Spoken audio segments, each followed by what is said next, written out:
Welcome back to the Blue Chair. I am your host, Zandile Mthembu, and this is the second installment of our conversation with SoluGrowth CEO, Sandile Gwala. In the first part of our conversation with Sandile, he ended off by stating that he would never relocate the business to another country.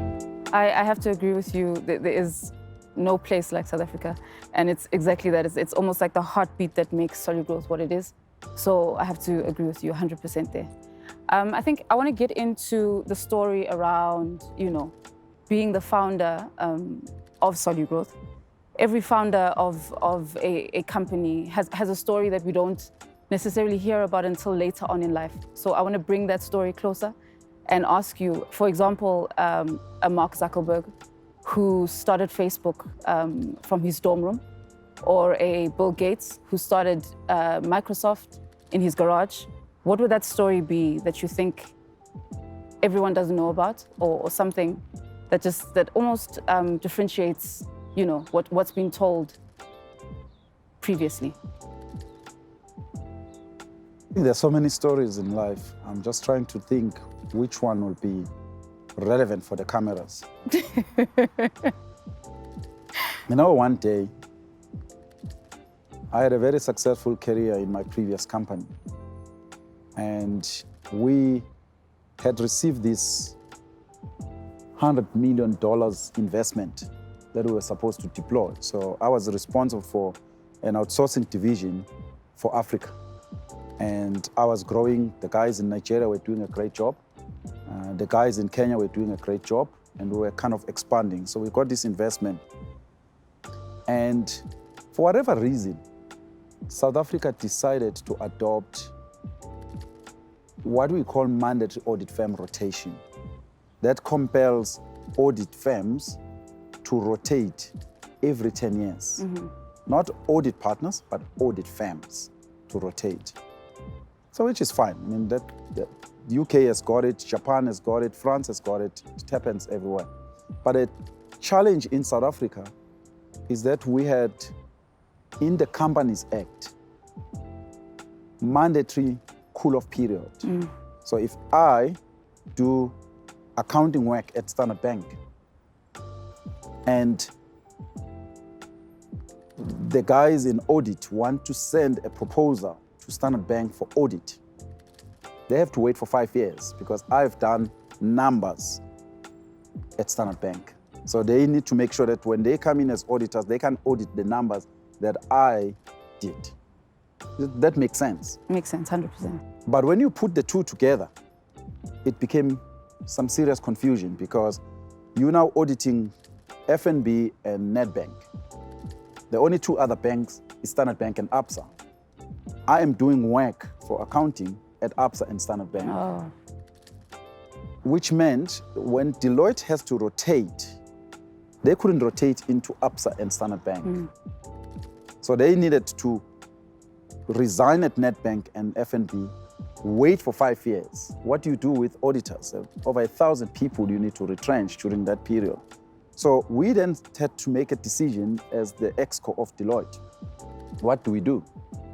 And part of the decision which we were moving towards is that we were going to shut down the outsourcing division that was called BPS in Deloitte. I'm like, shucks. I wasn't affected. I was going to be redeployed, but the 400 people that were in the outsourcing division were going to lose their jobs. And I said, there is no way. We need to find something.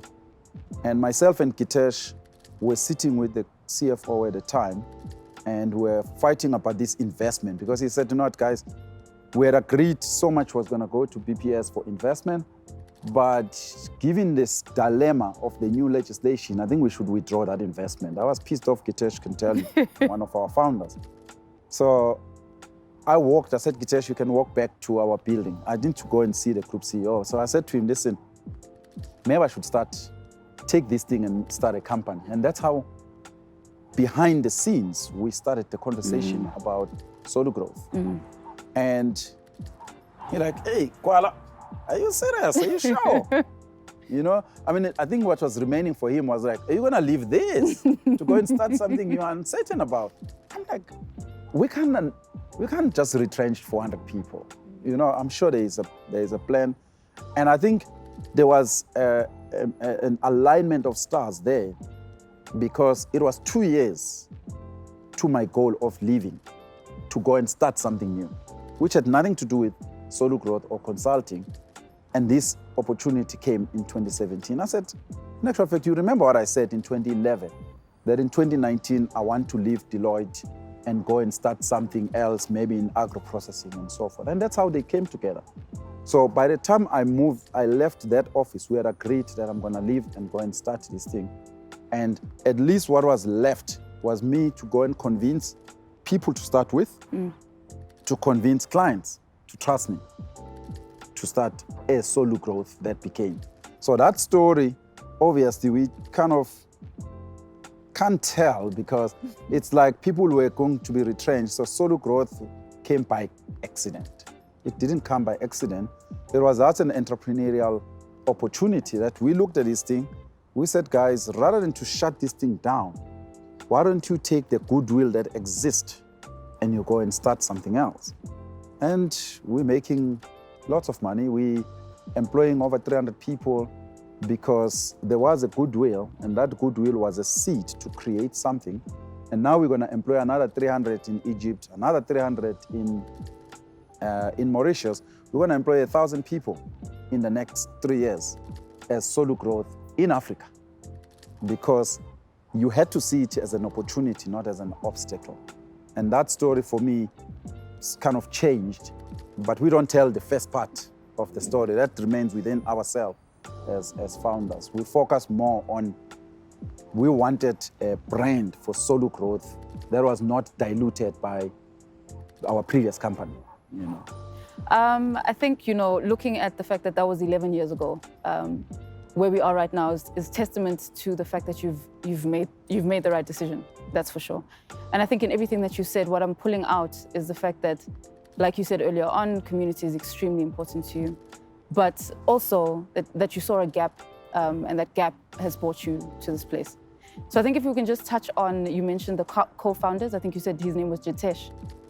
I'd like to go into who the co-founders of SoluGrowth are, and why did you choose those specific people? So when we started in 2018, we had seven. It was 7 of us. It was myself. It was Francois. So I had about 4 CAs, if I remember, or 3. Francois, Gideon, Jitesh were the CAs. And I needed somebody who's got experience. Obviously, Pierre was leading the MasterCard as an associate. So I kind of recruited him into be a co-founder, because he was leading an account that kind of represents what we want to do. So I said, come. So he became a founder. But we also needed somebody in the technology space. And we then had a gentleman who was doing his PhD in digital technology. So the 7 of us started this with there was also Slingsby. So there were 7 of us, Slingsby. But the group that I formed changed over time. So the first group that I used were people I trusted with my life. And I needed their money. So we had to put over 10 million rands just to start the business. And I needed their assets to go and guarantee to borrow more money for us to run the working capital of the business. So that's the 7 of us. But if you look at the 7 of us, we're all males, no female. So I didn't need to be told by somebody to say there's something wrong here. You need females. So immediately I then started looking for a black female, or at least a female shareholder or 2. And we then met Ngwako. I met Ngwako at a golf course. I was playing with her. So it's quite an exciting story. She was probably 29 or 30 at the time, never worked for anybody. She was an entrepreneur at heart. She was running her own business. She had won awards on innovation globally in Netherlands and so forth. She had presented a paper in China on innovation. I'm like, I'm listening to this in our 5-hour walk at a golf course. So afterwards I said, would you like to be a shareholder? She said to me, listen, I've never worked for anybody, so I'm not sure if it will be good for me to join. I said, no, don't worry. You will join us 50%, you keep 50% in your NGO. And that's why she's a shareholder today. So that was the first female shareholder that we had. And then we then had Gitesh. Gitesh is a very good story. Gitesh says to me, listen, I'm almost 55. You can't teach an old dog new tricks. I think this business needs more vavavoom. You know, you need a CA, but a different CA. You know, I kind of am very conservative and conventional as Gitesh. Why don't I resign? You take that money and go and get a different CA, different chartered accountant. And that's what I did. I mean, this was an exceptional thing. And because of the investment that he did of stepping down, we've never let go of Gitesh. So we still contract him back as a consultant, and people see him here. He still keeps an office and so forth. We still kept him some of the shareholding that he has. So we took that. We went to recruit 2 individuals that started almost at the same time, both females, both chartered accountants. One was Shabashni. Shabashni is an accountant, but left accounting and went into transformation. So she does finance transformation. She does business process re-engineering, which is a total opposite of where Gitesh was. So I used his money there, and I took part of his money, and we then brought in Zokanyo. Zokanyo is also a chartered accountant. She is a social butterfly. I think she knows everybody in Joburg. So whilst we sleep, she goes and connects with so many people. You know, she's that type of an accountant. And fortunately, she then bought Gitesh's shares. So Zokanyo then came in as a second shareholder, but they came in as Shabashni, as black females. One is Indian, one is African black female. So I took a specific decision to say I wanted to make sure that we bring in females. So now if you look at our leadership, I mean, if you look at my exco, maybe half of them are females. We didn't have that luxury at the beginning. I had to take what I needed to invest in the business, but then take a deliberate decision to kind of transform it voluntarily. We don't have a transformation issue. A level 1 BBB company, we don't stress about doing those things. They come naturally, you know. So the shareholders that I have now, we've now decided that we now want to take the company to the next level. So you see now, I'm interviewing an MD for for Egypt. And I'm very specific. It needs to be a technology person, global experience, and must be speaking Arabic. Because I'm not going to go and take a South African and put him or her to run an Arabic office and target Dubai, Saudi Arabia, Egypt, Morocco, and so forth. That's not going to work. So you need a local to run a business, recruit locals, but it's still SoluGrowth Egypt. And he will report to me. It's still our business. We still own the company. If he's successful, obviously he will then, or she will then become a shareholder. And we've discussed that. Same thing that we're going to do in Mauritius. We will also do exactly the same thing. In Mauritius, I may not take a local, we will see, because there is a very close affinity between Mauritius and India. And India are experts in outsourcing globally. So you can easily get an Indian guy or lady, put them in Mauritius, they become the MD of SoluGrowth in Mauritius, and they cover all French-speaking markets for us globally. And that person will still report to me. So we will diversify. So when you look at SoluGrowth this time next year, from the males that started to what it would look like next year, we will have Exco that is no longer just South African. We will have definitely two non-South Africans that will be sitting in our executive team. And it's just 5 years in, and we are just progressing, and we know exactly where we're going, and we will take it step by step. We're not gonna be excited by what other people are doing. We've got a journey. We've been asked to sell to big corporates. I was at a big corporate for 21 years, so I'm not rushing to go, and I'm not going to go to another corporate. We enjoy what we're doing. We're adding value. We can talk about stories of the value we've added at clients. And it's nice to say we added value at that company as SoluGrowth. He's like, who do you guys work with? Ourselves. You know? So I think that story for me is migrating where we started with founders to where we are with the dilution. I mean, we've hired a new guy called Teko. Digital mind that we've brought in there. If you ask me, why did we hire that guy specifically? When I listened to him during the interview, I just felt this guy is everything that I'm not. So if you're everything that I'm not, then you're everything that I need. Because then we can add value that is collaborated better. And that's why we brought in this guy, and I've told him, listen, you are just different.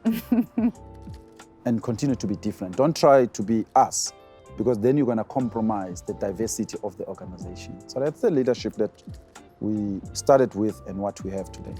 I must say, I love the fact that you are extremely intentional around diversity as well as transformation and bringing females into the business. It's extremely important to have that kind of representation.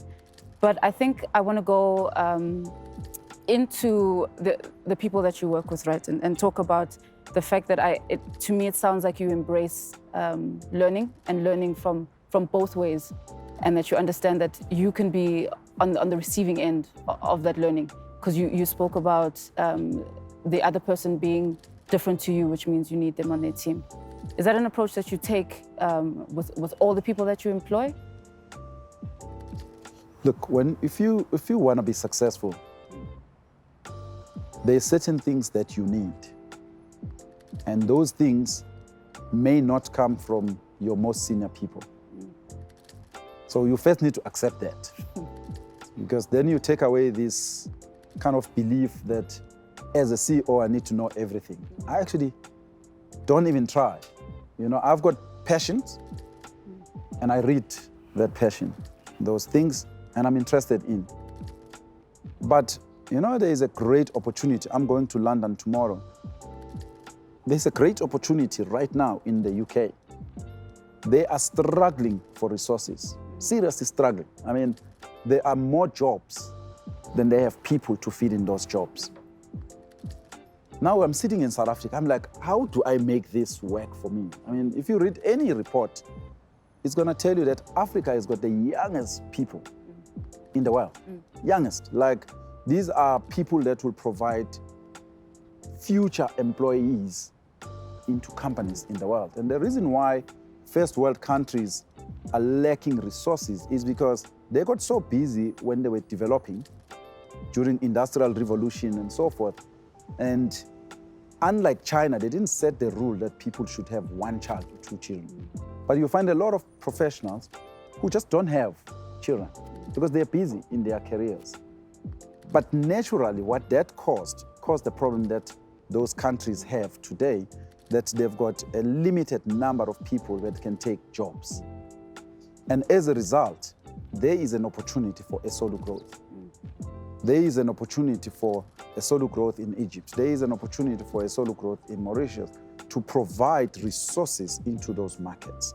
So part of why I'm going there with Gideon, we want to see how we can provide more offshoring resources. So in other words, take jobs and bring them to deliver them in South Africa, that's one. But two, how can we utilize our recruitment business that we recruit for a company in the UK? So you're not outsourcing. So if you are opposed to outsourcing, we'll still recruit for you. But we can basically do seat leasing.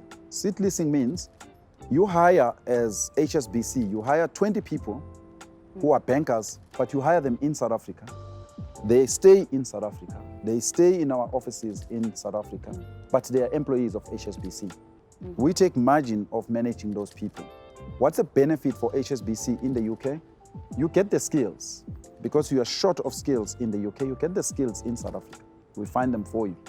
Two, those people, if they work and live in the South African economy, they're not going to demand the salary that they will demand if they were to immigrate to the UK.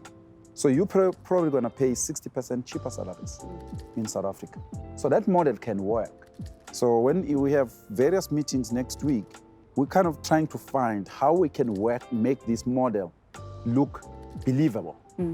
Because it could, shucks, would you guys do this thing? You know, it's a model that can work, and we do believe that is growth. So that's an opportunity for us to grow into that space.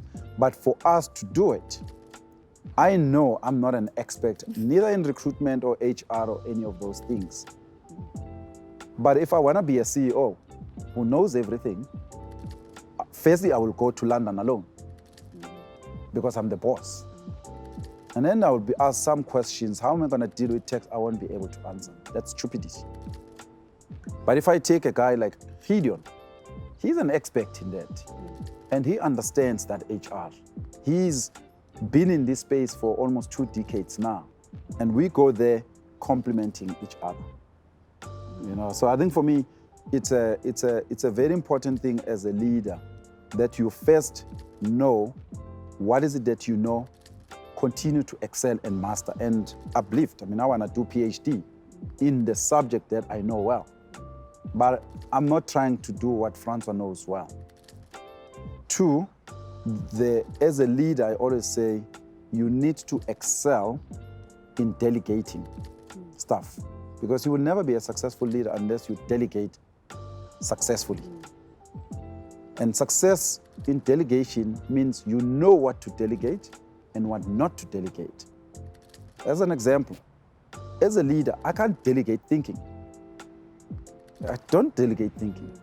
So we want to get into fintechs. I don't delegate thinking of where it fits and how it fits, but I do delegate the how part. So I ask Sean, I ask Tiamo, I ask Tabo, and those guys, they work in it. But the thinking of how it's going to be done, how it's going to fit, and why it fits into our brand, because there are certain things that we can do and there's certain things we can't do. I can have Spa selling down the road, and it makes lots of money.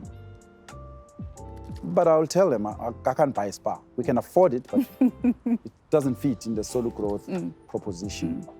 I can't delegate that thinking part, but I can delegate other things. So for me, you balance knowing what you know and what you need, other skills from other people, and continuously learn in the areas you know. Otherwise, the world will do the Nokia, will do the Kodak thing that you'll be irrelevant. You know? So I think for me, learning is part, but supplementing yourself with people who know better than you in other areas is a critical part.